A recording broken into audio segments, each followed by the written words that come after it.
Mesdames et messieurs, chers amis téléspectateurs de Eden Télévision, auditeurs de Diaspora FM, nous sommes dimanche et vous le savez très bien, c'est toujours un plaisir pour nous de vous retrouver chaque dimanche avec un invité pour aborder les questions d'actualité. L'invité que nous recevons aujourd'hui se cache, je le dis comme ça, parce que ça fait un moment qu'il s'est exprimé devant les médias, mais aujourd'hui il a accepté notre invitation. C'est le directeur général de l'Agence nationale pour l'emploi, ANPE, M. Urbain Amegbedji. Bonjour M. Amegbedji. Bonjour M. Doncla. Merci d'avoir accepté notre invitation, ça n'était pas du tout évident. Pourquoi vous fuyez les médias? Non, je ne fuis pas les médias, mais avant de rencontrer les médias, il faut avoir du résultat. Je suis dans un domaine qui est assez difficile. Il y a beaucoup de jeunes qui sont en attente d'emploi. Et donc, ce que les jeunes attendent de moi, ce n'est pas tant d'être sur les médias, mais c'est de travailler à leur trouver de l'emploi. Mais ils veulent aussi vous entendre quelquefois, ça peut peut-être les rassurer, monsieur le directeur général. C'est pour ça que je suis avec vous aujourd'hui. D'accord, merci pour avoir accepté notre invitation. On vous a vu dernièrement dans l'Ouémé, précisément à Porto Novo, avec des parents et tout ça. Qu'est-ce que vous êtes allé faire, monsieur le directeur général? Merci, merci. Nous sommes allés à Porto Novo rencontrer les parents et je remercie les autorités de Porto Novo qui nous ont sollicité, le préfet, le maire, parce que lorsque nous parlons de chômage, c'est la résultante d'un certain nombre de facteurs qui ont commencé parfois plusieurs années avant, notamment en ce qui concerne l'orientation. Lorsqu'un enfant se trompe dans le choix du métier, il se fait qu'après, il reste au chômage longtemps. Et donc, pour prévenir ces cas-là, nous organisons régulièrement des entretiens avec les jeunes eux-mêmes pour les éclairer sur les choix à faire après leur bac, ou avec les parents pour leur demander d'accompagner les jeunes ou leurs enfants dans les choix qui valorisent leur talent ou leur potentiel. De ne pas imposer aux enfants des choix de métiers qui vont les amener plus tard au chômage. Et cette activité, les parents ont été très réceptifs à Porto Novo. Ils ont bien compris que dans chaque enfant, il y a un talent. Et c'est ce talent qu'il faut développer dans l'enfant. Il ne faut pas dire à un enfant qu'il doit être médecin parce qu'on est médecin ou bien parce que soit on veut avoir un cadre de... Non, chaque enfant vient au monde avec un talent. Et c'est ce talent qu'il faut rechercher dans l'enfant et les parents ont pour rôle d'accompagner l'enfant dans le développement de ce talent. C'est comme ça qu'on a eu les Messi et les Ronaldo. Exactement. Alors, vous allez répéter l'exercice dans on le fait les partout. départements. Exactement. Normalement, nous le faisons partout, parfois sans les médias, mais il nous a été reproché que nous sommes un peu trop dans l'ombre. À l'avenir, nous allons vous appeler pour essayer de couvrir un peu ces activités. D'accord. Nous allons maintenant parler du secteur de l'emploi, qui est le vôtre. Monsieur Urbain Amegbedji, comment se porte le secteur de l'emploi au Bénin? Ben, vous savez, le secteur de l'emploi se porte comme notre économie. C'est-à-dire C'est-à-dire que lorsque l'économie va, l'emploi va. Lorsque l'économie ne va pas, l'emploi ne va pas. Vous voulez dire que l'économie ne va pas? Non, c'est pas ce que je dis. Vous avez demandé comment ça se porte. Je dis il est au même niveau que notre économie. C'est à quel niveau? Ben, vous savez, les chiffres, le ministre des Finances les a donnés, les institutions internationales les ont donnés. Ils ont dit que nous avons eu pour 2021 un taux de croissance de 7%, plus de 7%. Et donc, notre économie est en permanente croissance. Et de la même manière, le taux de chômage régresse et l'emploi augmente. Certainement, ceux qui sont au chômage, quand nous le disons, se disent « Ah, ça a augmenté, moi je ne l'ai pas trouvé. » Évidemment, mais ça augmente. Moi, je suis placé à un endroit où je peux vous le dire. J'ai les données qui me permettent de vous dire que autant le taux de croissance augmente, autant le taux d'emploi aussi augmente. Quels sont les chiffres? Est-ce que vous pouvez nous donner les chiffres? Bien entendu, le taux de chômage est à 2% dans notre pays. Vous savez qu'il y a une polémique autour du taux. Chaque fois que nous le donnons, ça crée des tollés. Mais suivant les normes internationales de l'OIT et du BIT, le taux de chômage calculé pour le Bénin, pour la France, de la même manière avec les mêmes données, donne pour le Bénin un taux de chômage de 2%. C'est comme ça. Mais il ne faut pas occulter un autre phénomène qui frappe durement l'Afrique et particulièrement le Bénin aussi, c'est le sous-emploi. Le sous-emploi qui, à ce niveau, est un peu élevé. Nous avons un taux de sous-emploi de 70%. C'est-à-dire que ce sont des personnes qui ont une qualification ou une compétence, mais qui n'exercent pas au niveau de leurs compétences, ou qui ne sont pas payés à la juste mesure de l'effort qu'ils font. 70%, c'est énorme. C'est monsieur le énorme. directeur général. Et ça, c'est la maladie des pays africains. Et c'est ça qui est notre problème. C'est pour ça que j'ai l'habitude de dire le Bénin ne souffre pas d'un problème de chômage, mais d'un problème de sous-emploi. D'accord. C'est-à-dire que nous avons des maîtrisards, des masters, des licenciés qui sont éminents, qui font des métiers qui ne correspondent pas à la qualification ou au niveau de compétences qu'ils ont, ou qui sont sous-payés par rapport à ce qu'ils peuvent, à ce à quoi ils peuvent s'attendre. Et toutes ces personnes sont nombreuses dans notre pays. Mais quelles sont les réponses que vous apportez? Parce que là, vous avez, je dirais, stigmatisé le problème. Ouais. Mais il faut apporter des solutions. Monsieur le directeur général, nous ne parlerons pas de chômage, parlerons maintenant de sous-emploi, parce que c'est important. Ouais. Quelle réponse apportez-vous à ce problème précis? Monsieur Donclam, je voudrais bien que vous-même, ainsi que nos téléspectateurs, puissent comprendre comment ça fonctionne. Comment ça fonctionne, pour que ma réponse puisse vous satisfaire. Pour ne pas vous choquer, je dirais que ce n'est pas moi qui apporte la réponse. Le chômage, ce n'est pas une agence comme la mienne qui joue le rôle d'intermédiation qui apporte les réponses aux sources. C'est l'entreprise, c'est l'économie. Vous voulez dire le secteur privé? Absolument. C'est-à-dire que pour qu'il y ait l'emploi, il faut qu'il y ait des entreprises. Et donc, s'il y a plus d'entreprises, il y aura plus d'emplois. Si l'économie va, il y aura de meilleurs emplois. Et le taux de sous-emploi va diminuer. Et donc, l'agence que je suis ne peut pas apporter une solution directe à un problème de sous-emploi, mais le gouvernement nous donne des moyens pour accompagner les jeunes pour sortir de là. La solution idéale, c'est qu'il y ait plus d'entreprises, que l'économie croisse davantage et que le recrutement puisse permettre aux gens de se retrouver. Donc en fait, vous n'avez pas de solution. Si, c'est ce que je... En fait, vous accompagnez. Oui, je voudrais que vous compreniez ça parce que je veux qu'on perce l'abcès, quoi. Il ne faudrait pas que je vous dise, oui, nous formons, nous... Ce n'est pas ça la réelle solution. D'accord. La vraie solution, c'est que nous ayons plus d'entreprises, que l'économie puisse croître et que le recrutement puisse permettre de régler le problème du sous-emploi et du chômage. Oui, mais maintenant, comme vous le dites, permettez-moi, monsieur le directeur, vous voyez très bien le secteur de l'entreprise au Bénin. Plusieurs entreprises mettent la clé sous le paillasson. Les taxes sont celles qu'elles sont, les impôts et tout le reste. Donc, en fait, quand on voit ce tableau, il n'y a pas d'espoir pour l'emploi. Ah non, vous lisez mal, vous lisez à l'envers. Alors, donnez-moi la vraie lecture. Alors, je vous demanderai de regarder les statistiques de la pièce trimestriellement. Vous verrez que chaque trimestre, nous créons plus d'entreprises que le trimestre précédent et l'année précédente. Donc, ça veut dire que l'environnement économique devient de plus en plus favorable pour qu'il y ait autant de volonté de création d'entreprises qu'il faut. Et c'est chaque entreprise qui est créée qui crée l'emploi. Et donc, c'est plutôt le contraire. C'est vrai, dans tout pays, dans toute économie, il y en a qui meurent, il y en a qui se régénèrent. C'est la vie qui est comme ça. Pendant que d'autres meurent, d'autres se régénèrent.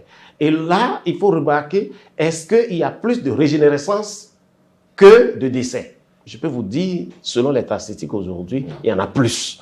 De ce point de vue-là, vous allez voir, et moi je peux vous donner les statistiques, vous pouvez voir dans nos statistiques, nous publions chaque jour, je dis, les demandes des entreprises en matière de compétences, les offres d'emploi, chaque jour. Ce sont des emplois Ce sont des emplois, ce sont des emplois. Des emplois précaires. Non, qu'est-ce que vous appelez emploi précaire? Ce sont des emplois, on peut passer par un emploi précaire pour devenir un emploi stable, on peut aller directement à un emploi stable. Cela dépend de la santé de l'entreprise. Est-ce que vous publiez là, est-ce que c'est pas des stages seulement? Non, pas du tout. C'est des emplois. Vous postulez à ça et l'entreprise vous sélectionne et vous travaillez. Ce n'est pas du tout des stages. Nous ne publions pas pour les stages, nous publions des emplois. Voilà, nous parlions donc des solutions. Donc, pour les solutions, j'ai voulu parler de la solution principale avant de venir à des structures comme les nôtres qui font de l'intermédiation, si vous le permettez. Allez-y. Donc, ce que fait le gouvernement actuellement, c'est de ne pas aller dans l'incantation, on va créer de l'emploi. C'est de créer l'environnement pour que l'entreprise puisse prospérer, à savoir le courant. L'électricité, qui est une donnée essentielle de l'entreprise, il faut le lui donner. Et ça, ils sont en train de le faire. Aujourd'hui, en tant qu'entreprise, vous pouvez l'avoir en un délai et à des coûts bien déterminés. Vous êtes sûr de ce que vous dites, monsieur le directeur général? Je suis sûr de ce que, parce que nous travaillons. Actuellement, il y a tellement de coupures, on ne sait pas si c'est délestage qu'il faut appeler ou coupure, mais le courant dont vous parlez n'est pas vraiment disponible, monsieur le directeur général. Comparé il y a un moment, quelques années, vous pouvez vous convaincre qu'il y a du mieux, que nous produisons aujourd'hui du courant. C'est déjà ça. Donc, le courant, l'électricité, les impôts, l'eau, l'Internet, la facilité qu'on a aujourd'hui par le net à pouvoir payer ses impôts, ses factures et tout cela, c'est un environnement que l'on crée. La dématérialisation. La dématérialisation, la justice également, le tribunal du commerce. Tout cela est un environnement de sécurisation. Le foncier, tout ce qui est fait dans le foncier, tout cela contribue à permettre à l'entreprise de se sentir à l'aise pour s'installer au Bénin en se disant, là-bas, si j'ai un conflit, le tribunal du commerce est là, le foncier, la NDF a créé les conditions pour moi, et tout ça. Là, le gouvernement fait ça pour que les entreprises s'installent et créent l'emploi. Maintenant, le deuxième niveau de solution, nous autres, en tant que structure, je vous rappelle que en tant qu'agence, notre rôle, c'est de faire de l'intermédiation entre l'offre et la demande, c'est-à-dire entre les entreprises et les demandeurs d'emploi. Nous ne créons pas d'emploi. L'ANPE ne crée pas d'emploi. Je suis au regret de dire ça publiquement comme ça pour que nous nous comprenions. Non, c'est très clair, c'est mieux. Non, on ne crée pas d'emploi. On facilite. C'est-à-dire que l'entreprise veut quelqu'un, veut un journaliste, nous demande, est-ce que vous pouvez me trouver le meilleur journaliste? Nous regardons dans notre base, nous lançons des appels à concurrence, les gens postulent et on livre à l'entreprise une liste de personnes, la personne choisit dedans. Donc, nous facilitons le travail à l'entreprise et aux demandeurs. Parce que le demandeur, s'il est chez lui, il ne peut pas savoir que Eden TV a besoin d'un journaliste. Eden TV ne va pas dire ça à tout le monde. Mais s'il nous dit à nous, par nos canaux, nous pouvons informer des millions de personnes et pouvons lui recueillir les meilleurs CV qu'il y a. Je donne cet exemple pour que vous puissiez comprendre. Bien sûr, et là c'est très clair. C'est très clair. Maintenant, puisqu'il y a des chômeurs et des sous-employés qui sont nombreux sur le territoire, le gouvernement dit, je ne peux pas croiser les bras à les regarder. Alors le gouvernement nous donne des ressources pour pouvoir les accompagner.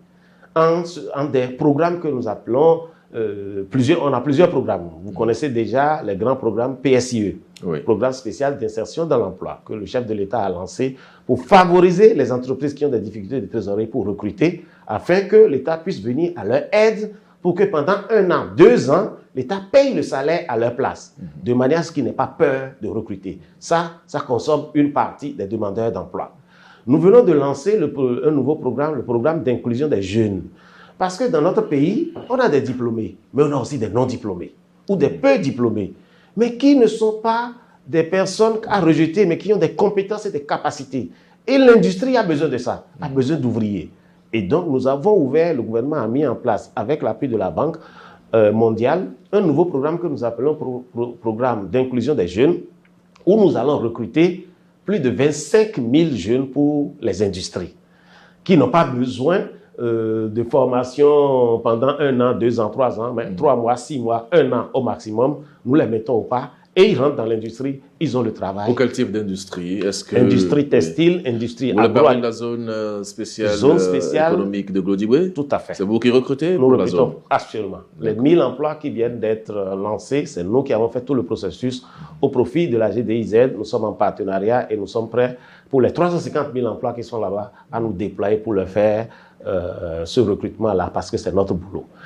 Ensuite, nous avons aussi des programmes de reconversion. C'est-à-dire qu'on a beaucoup de jeunes qui ont fait des formations académiques générales, alors que le problème du marché de l'emploi, la typologie de notre marché de l'emploi ne permet pas le recrutement de ces personnes-là. Le marché de l'emploi a besoin, si vous voulez, que je vous dise aujourd'hui, selon nos statistiques, a besoin de techniciens, de gens pratiques. C'est comme, je prends Eden TV a besoin d'un journaliste ou d'un animateur. Bon, il ne veut pas un géographe. qu'il va former avant de devenir animateur. Donc, en fait, vous encouragez la formation professionnelle. Exactement. Donc, qu'est-ce que nous faisons? Mais voilà que nous avons beaucoup de géographes, beaucoup de sociologues, beaucoup de littéraires. Nous les appelons, nous leur disons, si Beaucoup vous de voulez, juristes. beaucoup de juristes. Si vous voulez, nous pouvons organiser des formations pour vous, pour que vous puissiez devenir journaliste. Puisque vous avez déjà un niveau suffisant, un peu de formation peut vous reconvertir de la sociologie, de la géographie, en journaliste ou en autre chose. Et ces programmes-là, c'est des accompagnements que nous faisons afin de qualifier les jeunes au marché de l'emploi pour les besoins de l'entreprise. Donc, on a tous ces programmes-là et c'est cela qui nous... Dernière chose que je dirais que nous faisons, les jeunes qui cherchent de l'emploi ne sont pas là seulement pour travailler pour les entreprises. Ils peuvent également créer des entreprises. Et là, nous avons le gros volet de l'entrepreneuriat. Et là, donc, quand les jeunes viennent à nous et que nous faisons, nous sommes comme ce que nous appelons des médecins sociaux, nous diagnostiquons que ce jeune a des idées, a du potentiel, a des capacités de créer une entreprise, nous l'encourageons. Et nous l'accompagnons dans son désir éventuel de créer une entreprise jusqu'à ce qu'il y arrive. Vous le faites gratuitement? Bien sûr, nous le faisons gratuitement. Parce que derrière l'entreprise qu'il va créer, il y aura de l'emploi, non seulement pour lui, mais pour d'autres. Et donc l'emploi est démultiplié. Plus de jeunes créent des entreprises, plus nous allons vite résoudre le problème. Et donc nous avons ce gros volet également que nous accompagnons quand nous recevons des jeunes. S'il a des idées, c'est bien, nous l'accompagnons dans son idée. S'il n'a pas des idées, nous avons des modules que nous pratiquons. On appelle ça par exemple un module que nous enseignons, trouver son idée d'entreprise. Un jeune qui vient à nous et qui dit « Je veux bien créer une entreprise, mais je n'ai aucune idée ». Nous allons le faire passer par ce moule pour qu'au terme de cette formation, il puisse avoir des idées claires sur le marché de l'emploi, le marché de l'entrepreneuriat au Bénin, et qu'il puisse, à travers le potentiel que lui-même il a, déterminer une idée claire qu'il peut suivre et nous l'accompagnons dedans. S'il a déjà une idée, nous voyons les autres aspects, des faiblesses qu'il a, pour voir comment l'accompagner jusqu'à ce qu'il ait un plan d'affaires en main qui lui permet de se présenter devant une banque pour dire « J'ai une idée intéressante, j'ai élaboré un plan d'affaires, je suis sûr de ce que j'ai, prêtez-moi de l'argent et je vais le réaliser, je vous rembourse. » Vous faites également du renforcement de capacité? Absolument, c'est ça, un certain nombre de renforcements de capacité que nous faisons. Pourquoi vous n'en parlez pas souvent? Parce que ce que vous dites là est suffisamment intéressant. Les jeunes ne sont pas forcément informés, monsieur le directeur général. Je crois que vous avez raison, que nous allons changer un peu notre manière de voir et être un peu plus présents sur vos plateaux. Avant, c'est beaucoup qui couriez derrière nous. Peut-être que nous allons courir derrière vous maintenant. Bien sûr, nous sommes totalement à votre disposition. Alors, vous avez dit tout à l'heure que vous offrez, enfin... Vous n'offrez pas, mais vous facilitez l'emploi. Vous avez des offres que vous centralisez à votre niveau. Alors, quels sont les types de demandes d'emploi qu'on peut retrouver à votre niveau? Bon, je peux vous dire que le marché de l'emploi au Bénin veut essentiellement des gens de formation technique et professionnelle. 98% des demandes que nous recevons, ce n'est pas des demandes c'est des métiers, des gens de métier. Les gens veulent des techniciens de BTP, de la finance, de l'assurance, dans tous les domaines, de l'électricité. Et je peux vous dire, à plusieurs reprises, nous ne trouvons pas. Le marché de l'emploi demande des techniciens que nous ne trouvons pas. Comment vous expliquez ça? Parce que ce que forment les universités n'est pas conforme à ce que demande le marché. Mais vous le dites je le dis à ceux qui sont concernés, parce je que le dis, c'est une question d'adéquation, formation, absolument, emploi. Ils le savent, tout le monde le sait, que la première maladie et qui cause le chômage au Bénin, c'est qu'il n'y a pas l'adéquation entre la formation et le marché de l'emploi. Le marché demande autre chose, la formation fait autre chose. Et tant qu'on va continuer comme ça ne peut pas aller. Fort heureusement, je dois le dire, le gouvernement actuel a pris les taureaux par les cornes et a décidé de régler le problème. C'est ça qui amène la réforme du système éducatif actuel où nous allons passer du 70% général et 30%, on va renverser pour que ça devienne maintenant 70% enseignement technique et professionnel et uniquement 30% pour le général. Quand on va faire cela, alors nous allons mieux répondre à la demande du marché de l'emploi. Les entreprises seront satisfaites. Je peux vous dire, monsieur Donclam, hier encore, j'étais très triste. Nous avons fait du recrutement que nous avons envoyé, des gens qui sont diplômés, que nous avons envoyés à une entreprise. Au moins 4 personnes. Le directeur m'a appelé hier, il m'a dit, je ne suis pas satisfait. Pourquoi? Il dit, vraiment, ils n'ont pas la main pour travailler. Et ce n'est pas mon travail de les former maintenant. DG, ce que je vous ai demandé, je dis, mais c'est eux qui ont les diplômes. Ils vont présenter les diplômes. En fait, si on vous écoute bien, M. Amegbedi, il y a de l'emploi, mais il n'y a pas de preneurs. Il y a certes du chômage, il y a certes du sous-emploi, mais il y a aussi beaucoup d'emplois, il n'y a pas de preneurs. Et les entreprises sont déçues au jour le jour. Les entreprises, il m'a appelé hier, il m'a dit, j'ai l'intention d'arrêter les gens que tu m'as envoyés. Je voudrais qu'on cherche encore mieux. Mais ces gens que nous avons envoyés, ce sont des gens qui ont des diplômes. Oui. Ce sont des diplômés, mais ils n'ont pas la pratique du métier. Ils ont la théorie, ils ont appris des choses dans les cahiers, dans les livres. Le gars les met au travail, dit, mets-toi au travail, il n'arrive pas à le faire. Il nous appelle pour dire, je ne suis pas satisfait. Je vais vous raconter une anecdote. Allez-y, c'est intéressant de savoir ce qui se passe. Le directeur d'un hôtel que je ne citerai pas, de Cotonou, un très grand hôtel, qui nous a demandé des femmes de chambre. Eh bien, nous lui avons envoyé les gens qui ont appris l'hôtellerie et qui ont des diplômes. 2 semaines après, il m'a appelé, il me dit, mais TDG, qu'est-ce que vous m'avez envoyé? Mais femmes de chambre, ce n'est pas des gens qui ont des diplômes en hôtellerie. Vous aussi, vous n'avez pas envoyé les bonnes personnes. Tout à fait. C'est dans les écoles de tourisme et d'hôtellerie qu'on apprend ces métiers-là. C'est un métier d'hôtel. Mais femmes de chambre, est-ce que la filière existe dans nos formations? C'est ce que nous avons dans notre pays. Ce n'est pas moi qui crée les écoles. Donc, nous avons pris tout ce que nous avons trouvé de meilleur après les tris, on les a envoyés. Il me dit, mais monsieur, je vous ai demandé femmes de chambre. Je dis, mais c'est ce que je vous ai envoyé. Ils ont dit qu'ils sont dans leur cursus, dans leur CV, dans les diplômes qu'ils ont à l'hôtellerie, on a dit qu'ils ont fait femmes de chambre. Il a dit, non, ils ne savent pas faire une chambre. Voilà pour vous montrer un peu le problème que nous avons. Alors qu'actuellement, il y a beaucoup d'hôtels en construction. Il y a beaucoup d'hôtels en construction. Et si nous continuons pas à former les gens à la légère, en leur mettant dans la tête à réciter des leçons, mais on ne peut pas pouvoir faire un drap, mettre un drap sur un lit, poser une fleur là où ça doit se poser, la tête d'oreille là où ça doit se poser, eh bien, nous aurons des problèmes de chômage. On sera à la maison, l'emploi sera là, et finalement, c'est des autres qui viendront le chercher. Je vous donne un autre exemple. On parle de pipeline Bénin-Niger. Oui. Le pipeline Bénin-Niger demande un emploi qu'on appelle Rasbout. C'est des soudeurs spécialisés. Ce n'est ni autogène, ni soudeur à lac. Ce métier n'est pas dans notre pays. Mais on en a besoin de 2000. 2000. On fait comment? Main-d'œuvre extérieure. Extérieure.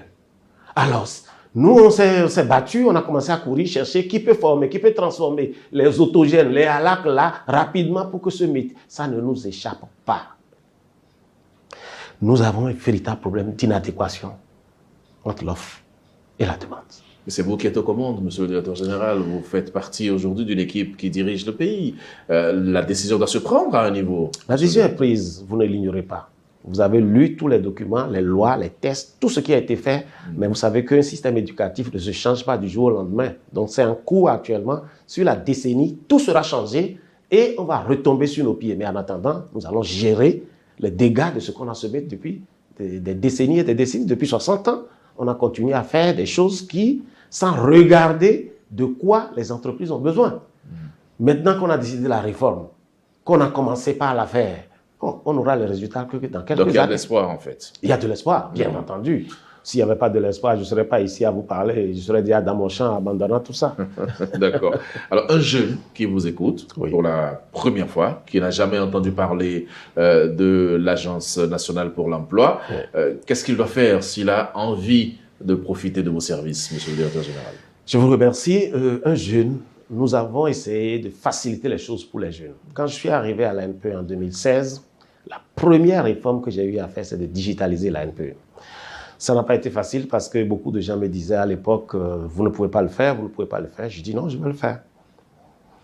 Parce que j'estimais que tous les jeunes ont un smartphone en main.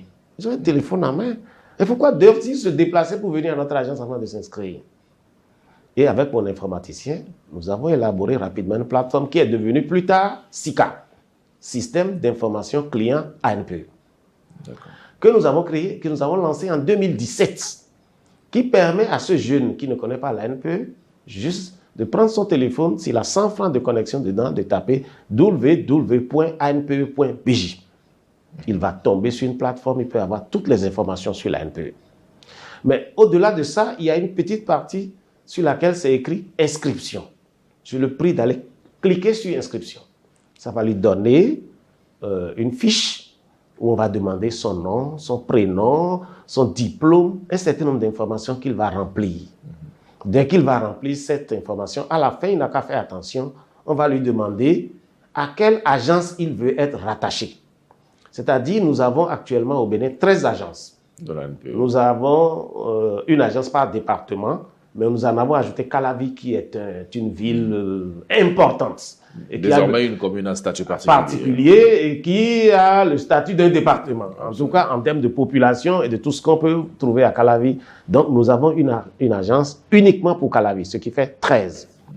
Alors, selon le lieu où il habite, qu'il habite Materi, Adjoun ou Djakotomé, il choisira l'agence qui est la plus proche de son domicile.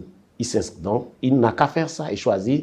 Puis après, nous allons lui donner une réponse. Dès qu'il choisit son agence, sa demande qui viendra de la direction ici sera affectée automatiquement à cette agence, au chef de cette agence, qui prend en charge ce dossier, va voir qu'il a un client, un nouveau client qui arrive, va l'affecter à un conseiller emploi, lequel conseiller emploi va l'étudier, va lui répondre, va peut-être l'appeler, lui envoyer des messages, échanger avec lui et si nécessaire, va l'appeler, s'il n'est pas loin, pour le recevoir, pour discuter de sa difficulté à trouver un emploi et éventuellement des solutions pour qu'il puisse sortir de cette situation-là. Donc, quelqu'un qui m'écoute, il veut en savoir plus sur la NPE, il n'a pas besoin de se déplacer. 100 francs de connexion, www.anpe.bj, il va avoir les informations et s'il veut aller plus loin, il s'inscrit et nous allons commencer un dialogue pour essayer de le prendre en charge. D'accord. Alors, mais est-ce que quelqu'un qui n'a aucune qualification peut avoir un espoir à la NPE? Parce qu'il y a des cas où on n'a pas de qualification du tout, mais on veut travailler. Vous avez parfaitement raison. Jusqu'à une période récente, nous avions des difficultés à prendre en charge ces personnes-là. Nous n'avions pas d'offre pour ces personnes-là. Mais depuis quelques mois, disons depuis un an, à travers le projet d'inclusion des jeunes, le gouvernement béninois et la Banque mondiale ont mis en place un financement pour que nous prenions en charge désormais ceux qui n'ont pas de qualification et ceux qui ont peu de diplômes, maximum BEPC. Et vous avez certainement entendu parler de la plateforme Azoli. C'est ce que nous appelons Azoli. Azoli qui en fond veut dire le chemin de l'emploi. Alors nous avons mis en place cette plateforme Azoli pour dire à tous ceux qui n'ont pas de diplôme ou qui ont peu de diplômes que eux aussi, ils ont leur place dans le système économique que nous sommes en train de mettre en place. Ils peuvent être des ouvriers industriels. Il suffit qu'ils s'inscrivent sur la plateforme Azoli avec nous. Nous allons faire le processus avec eux pour qu'on puisse les recruter dans les entreprises existantes ou à la GDIZ qui aujourd'hui a un immense besoin d'ouvriers industriels. Dans l'agroalimentaire, dans le textile et dans beaucoup d'autres choses qui sont en train de venir. Donc, ces personnes-là, nous avons créé un cadre donc, à travers le projet Prodige pour pouvoir les accompagner. Vous savez, le premier problème qu'ils ont, et je voudrais le dire en regardant votre télé, c'est que ces personnes ont perdu toute confiance en elles. Elles se disent, moi je n'ai pas de diplôme donc je ne suis rien. Mais c'est pas, on n'a pas besoin, on a besoin de vous, cher ami. On a besoin, même si tu n'as pas de diplôme ou que tu n'as été qu'au BPC, viens nous voir. Aujourd'hui, il y a de l'espoir pour toi. Tu peux jouer un rôle dans cette économie et apporter ta contribution de manière à ce que ce pays se développe grâce à ta contribution. Nous avons besoin de toi. Qui ne se décourage pas, qui ne croit pas que c'est seulement ceux qui ont les diplômes. C'est fini ça. Ceux qui ont les diplômes ont leur place. Oui. Ceux qui n'en ont pas aussi ont leur place. Et aujourd'hui, comme je vous le disais, il y a quelques années, on n'avait pas d'offres.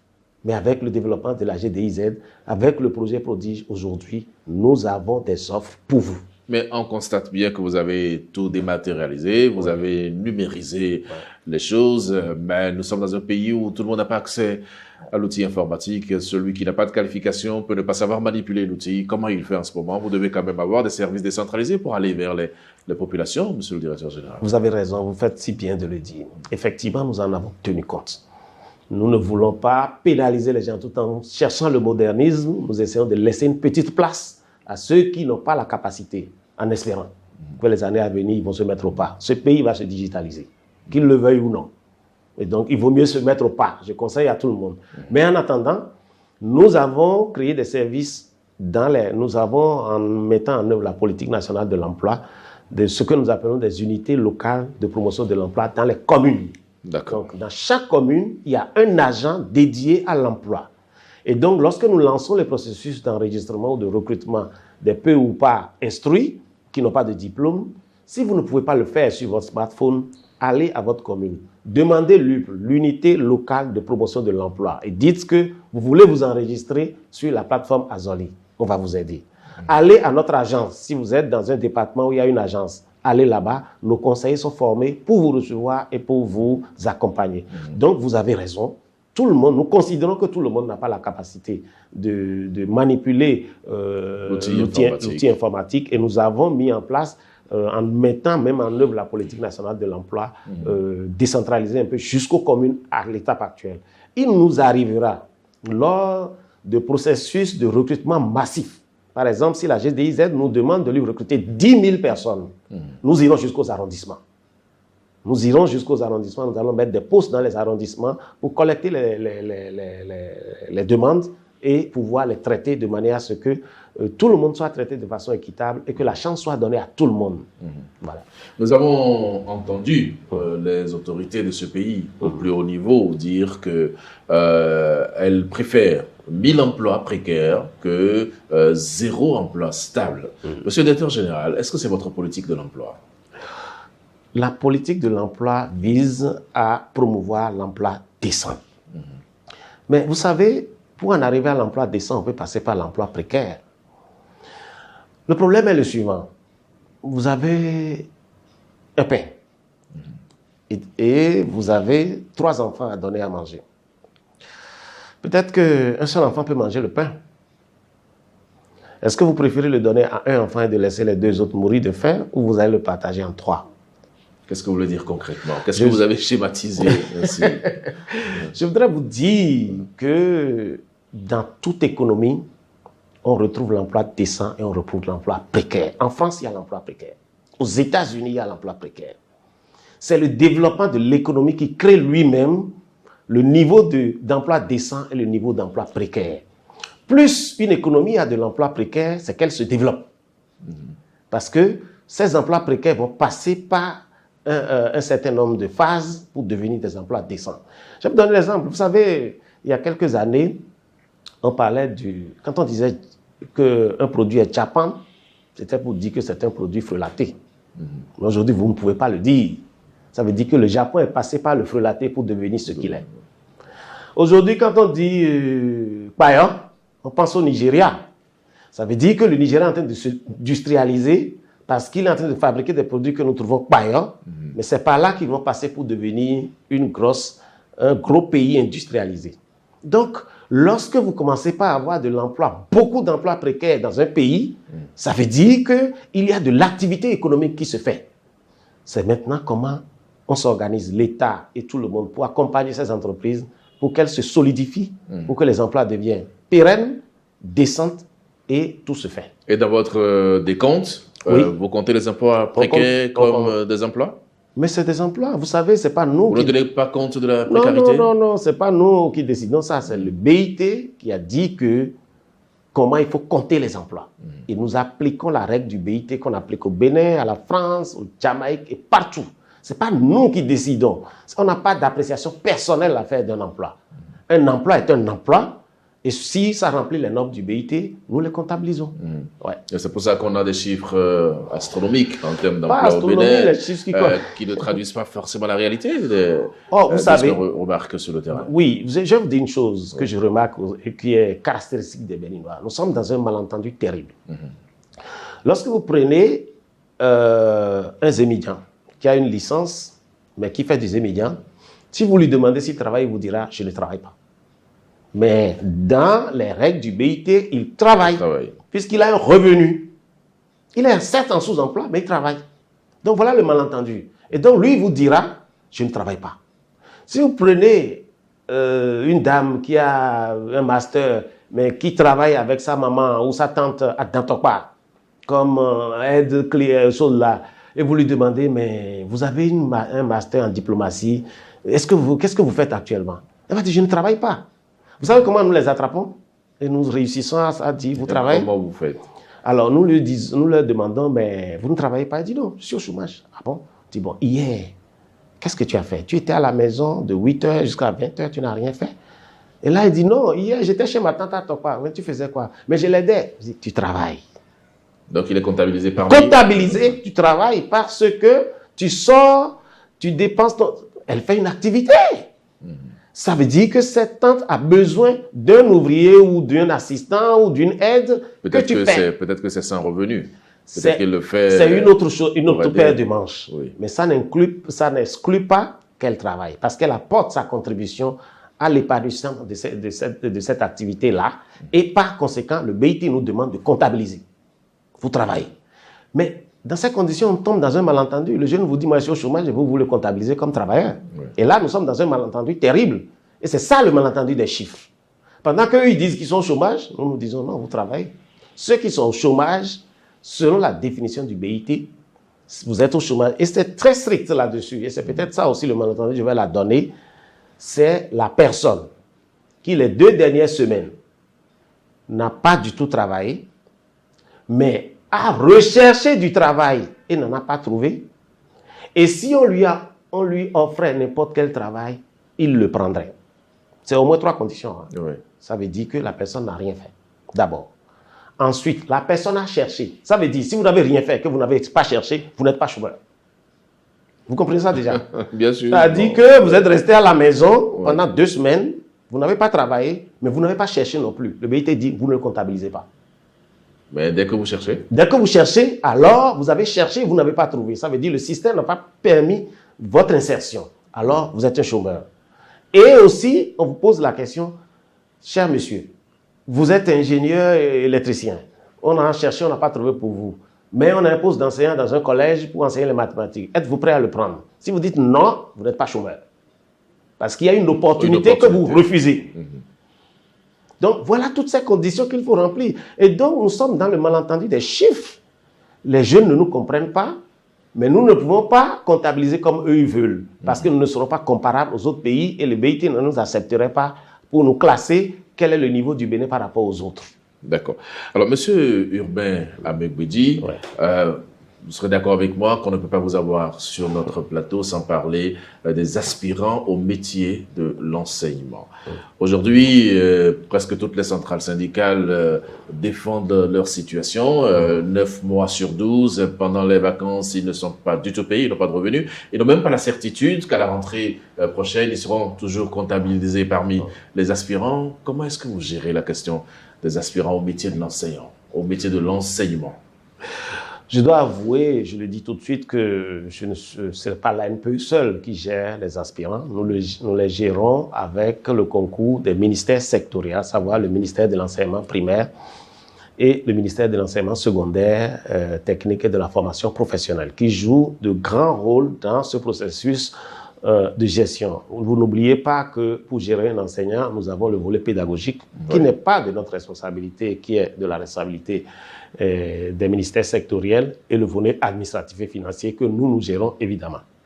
Vous savez, nous en sommes arrivés à ce processus d'AME, si vous permettez, que je l'explique un peu, après l'échec d'un certain nombre de tentatives de résoudre le problème d'insuffisance de personnel enseignant dans les établissements. Les ministères sectoriels ont tenté plusieurs choses, vacations et autres, qui n'ont pas marché et qui ont abouti à des situations compromettantes pour certains qui se sont retrouvés en prison dans la gestion de ces carrières-là. Et donc, le gouvernement actuel a décidé de faire une nouvelle expérience, c'est-à-dire créer une base de données dans laquelle la personne qui aspire à devenir enseignante s'inscrit. Et si le gouvernement a besoin, fait appel à ces personnes, les met à la tâche avec un accompagnement pédagogique pendant la période pour qu'on le forme, pour il ait toutes les compétences pour enseigner, afin que plus tard, on le confirme comme un enseignant permanent ou un enseignant, professionnel. Et donc, cette base de données a été créée. Et on l'a appelée, cette base de données, la base de données des aspirants au métier d'enseignement. Aujourd'hui, pour la gestion administrative et financière, le volet auquel vous faites allusion, ils sont payés 9 mois sur 12, simplement parce que ils sont des préinsérés. dans le statut qu'ils ont aujourd'hui, tant que c'est nous qui les gérons, en tant que NPE, ce n'est pas un contrat plein de travailleurs qu'ils ont. Ils sont des préinsérés et donc ils sont payés à ce que nous appelons à la tâche. Si tu fais 1 mois, on te paye. Tu fais 2 mois, on te paye. Tu fais 9 mois, on te paye. Tu ne fais pas le 10e mois, on ne te paye pas. C'est le statut qu'ils ont actuellement. Ce n'est pas un emploi stable. Je vous ai dit que tous les emplois sont comptabilisés. Oui, mais bon, pas stable quand même. C'est comme vous voulez. Oui. Mais je peux dire que ça peut conduire à cet emploi stable que vous appelez tant de vos voeux. Ça peut conduire à ça. Et donc, dans le statut qu'ils ont à l'ANPE, ils sont payés au service fait. Si tu as fait le service, tu es payé. Ce qui veut dire que il y a des gens que nous suspendons le salaire parce qu'ils n'ont pas fait le service. D'accord. Quand on dit 9 mois, ce n'est pas tout le monde qui a 9 mois. Il y en a qui sont à moins de 9 mois. Ah, mais si vous n'avez pas fait le service, nous ne pouvons pas vous payer. C'est au service fait, c'est à la tâche. Donc, je veux dire une chose. Je ne vais pas m'arrêter là seulement. Je veux leur dire que moi, j'ai entendu le chef de l'État parler. Et j'ai été très heureux pour eux. Et j'ai l'impression que quelque chose de bien arrive pour eux. Qu'est-ce qui vous a rendu si heureux? Parce que le chef de l'État a dit aux syndicats, est-ce que vous ne pensez pas qu'on va penser aussi à ceux-là qui ne sont pas fonctionnaires? Est-ce que nous allons augmenter les salaires seulement pour les fonctionnaires? On va penser seulement aux fonctionnaires? Est-ce que ces gens-là qui sont à 9 mois aujourd'hui, les passer à 12 mois ne serait pas aussi intéressant? Réfléchissez avec moi pour que la cagnotte que nous avons, nous puissions voir la répartition qu'on puisse en faire de manière... Vous ne pouvez pas savoir comment j'ai été heureux dans mon fauteuil quand je suivais ça. Après, sur les réseaux sociaux, j'ai rejoué ça plusieurs fois pour m'assurer qu'il a dit ça vraiment et que je ne rêvais pas.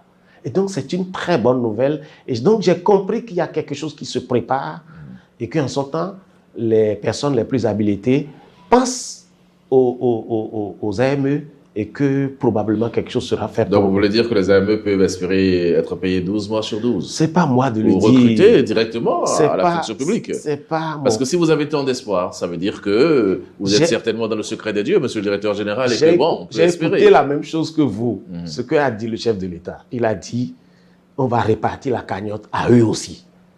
Et je me dis, si on va la répartir à eux, ça veut dire que quelque chose sera fait pour eux. Et en son temps, le porte-parole du gouvernement dira ce qui sera fait. Ce n'est pas à moi de le dire. Mais cette phrase nous donne espoir. Que le chef de l'État, le premier responsable de la nation, pense qu'on ne peut pas augmenter le salaire des agents sans penser aux AME est déjà quelque chose de très heureux pour moi. Mais les centrales syndicales, à la suite de cette rencontre, se sont dites insatisfaites. Vous savez, il ne me revient pas de commenter les sentiments des centrales syndicales. Ils jouent leur rôle, nous jouons le nôtre et nous tous, nous travaillons pour la nation. Je les encourage à nous comprendre, à ce que nous puissions continuer par dialoguer, mais je les laisse à leur sentir. D'accord. Puisque vous avez beaucoup d'espoir, apparemment, monsieur le directeur général, dites-nous, qu'est-ce que vous avez prévu au niveau de la NPE pour les 6 prochains mois, par exemple? Eh bien, ce que nous avons prévu, première chose, vous me l'avez reproché et vous avez parfaitement raison, nous allons communiquer mieux. Je ne dis pas plus, mais mieux. Mieux. Peut-être que nous communiquons, mais pas très bien. Nous allons revoir notre système de communication avec votre aide et vous tous, de manière à ce que nous puissions faire savoir ce que nous faisons. Vous avez dit quelque chose maintenant qui m'a étonné. Vous faites tout ça, mais vous ne dites rien. Ça me touche et donc j'ai compris donc, que les prochains mois, nous devons faire mieux. Et je vous félicite d'avoir réussi à m'emmener sur ce plateau. Je n'étais pas candidat au plateau en général. La deuxième chose que nous sommes en train de faire, et ça vous me permettrez de le dire, le président nous a demandé de réformer l'ANPE totalement, d'en faire le guichet unique de l'emploi et a pris les décisions pour qu'on en arrive là, à savoir que toutes les structures satellites qui s'occupaient de l'emploi ont été dissoutes au profit de l'ANPE qui a été érigée en guichet unique de l'emploi. Et donc, dans les 6 prochains mois, nous allons réformer l'ANPE en profondeur, aussi bien dans sa forme que dans son fond, dans notre manière de travailler, dans notre stratégie, dans notre approche. Nous allons nous poser les bonnes questions, à savoir, que veut le demandeur d'emploi? Et ça veut dire que le chef de l'État n'est pas satisfait de votre action jusqu'à présent, monsieur Je le crois général? qu'il n'est pas totalement satisfait, qu'il veut mieux, il pense que nous faisons quelque chose, mais il veut davantage. Et que nous puissions être plus au service de nos clients. Et donc, les deux questions essentielles que nous allons nous poser sont: que veut l'entreprise? Comment pourrions-nous satisfaire son vœu au mieux? Que veut le demandeur? Comment pourrions-nous satisfaire au mieux sa demande? Et autour de ces questions, nous allons construire une nouvelle structure qui va répondre à l'entreprise et qui va répondre aux demandeurs. Et donc, notre organigramme va changer. Peut-être nos visuels vont changer. Notre fonctionnement va changer. Et nous allons élaborer une nouvelle stratégie qui va nous permettre de satisfaire nos deux principaux clients que sont les entreprises et les demandeurs d'emploi.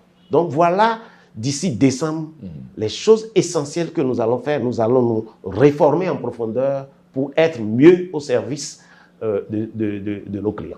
D'accord. Il y a un cérémonial sur cette émission. Vous n'allez pas y échapper, monsieur Urbain Mbedi. Vous allez tirer au sort une question. Oui. Nous avons recueilli quelques avis du public.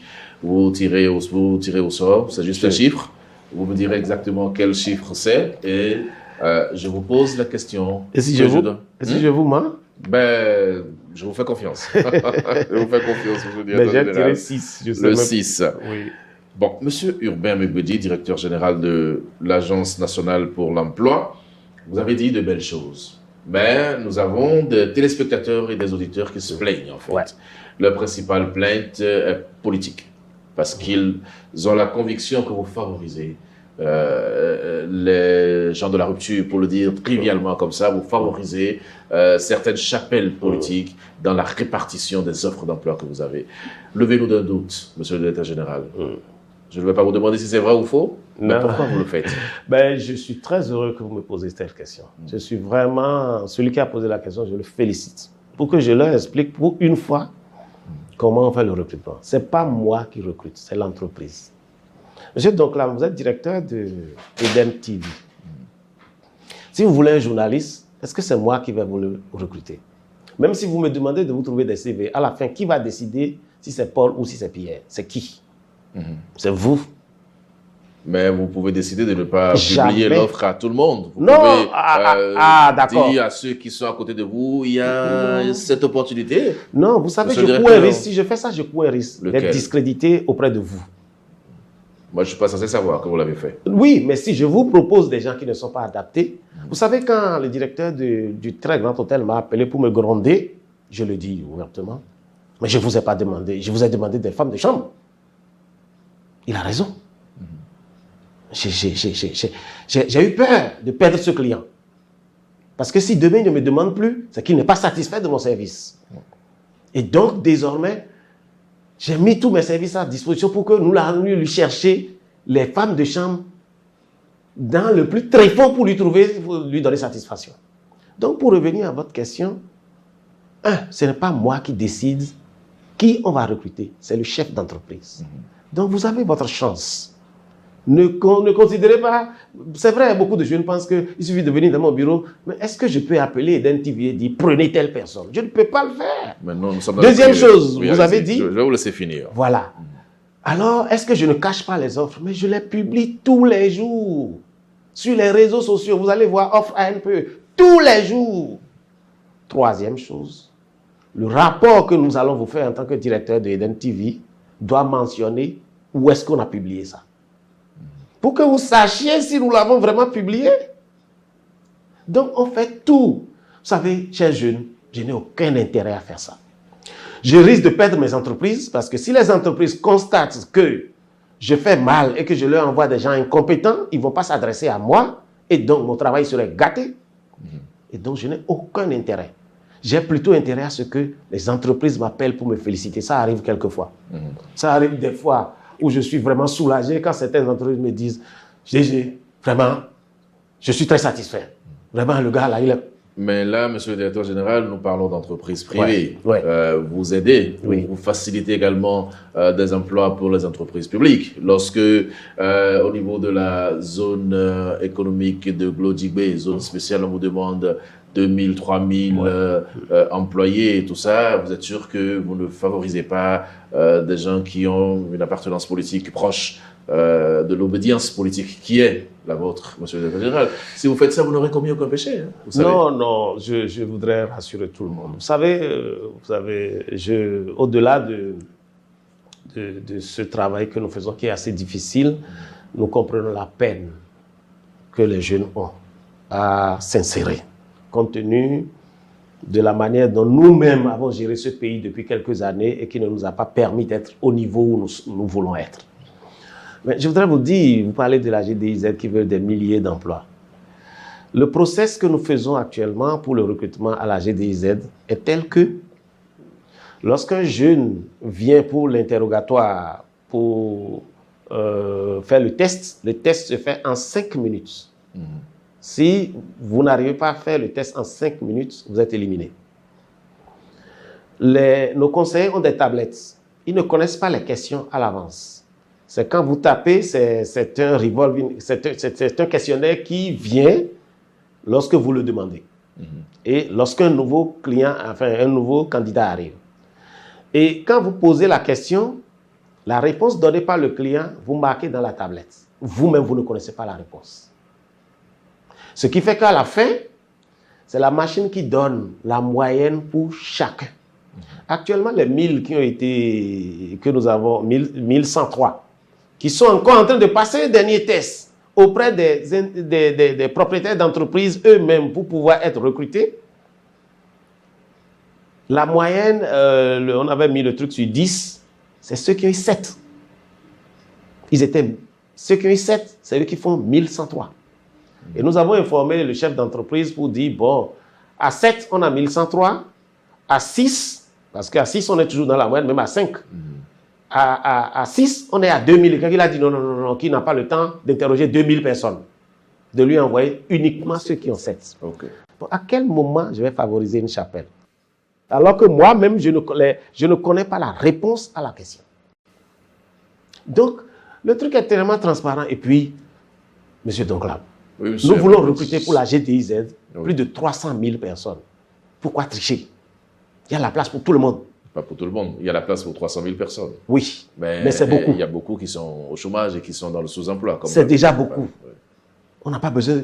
Aujourd'hui, quand les gens m'appellent, je dis, vous n'avez pas besoin de moi pour faire. Allez vous inscrire simplement.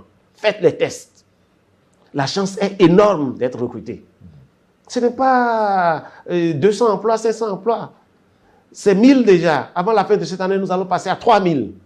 Et les années à venir, ça va aller très fort. 5000, 10 000 jusqu'à ce que 300 000 emplois. Alors, je demande seulement aux jeunes, ayez confiance d'abord en vous-même. Ne commencez pas à penser qu'on veut frauder. Personne ne veut frauder. Vous n'avez même pas le temps pour ça. Personne ne veut frauder. Ayez confiance en vous-même. Faites les tests et vous allez réussir. Monsieur le directeur général, monsieur Robert Megbodji, merci d'avoir accepté notre invitation. 52 minutes, ça passe vite. Je vais vous laisser le soin de conclure l'entretien. Je voudrais vous remercier, monsieur Donclam. Je voudrais le dire encore une fois, je n'acceptais pas les émissions, je refusais toujours, mais vous avez réussi à me redonner le goût de m'expliquer. Je crois qu'il y a beaucoup de zones d'ombre dans le travail que nous faisons. Je ne dis pas que nous faisons beaucoup de travail. Je dis que nous faisons un peu d'efforts. Et que le chef de l'État attend de nous encore plus d'efforts. Et que nous sommes prêts à le faire. Mais nous avons besoin de le faire savoir désormais à nos concitoyens pour qu'ils sortent de la mentalité de ce que on fraude sur tout, on manipule tout. Il n'y a pas ça. Aujourd'hui, le chef de l'État va vous sanctionner. S'il y a des gens qui ont le plus peur aujourd'hui de ce régime, c'est nous encore. C'est nous qui sommes dedans qui avons peur. On a peur d'être sanctionnés. On a peur de faire mal.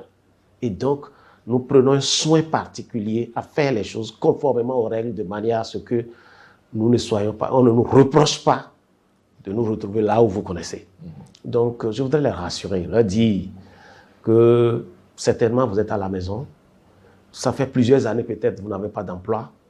Ne soyez pas désespérés. Une nouvelle chance s'offre pour vous. Venez nous voir.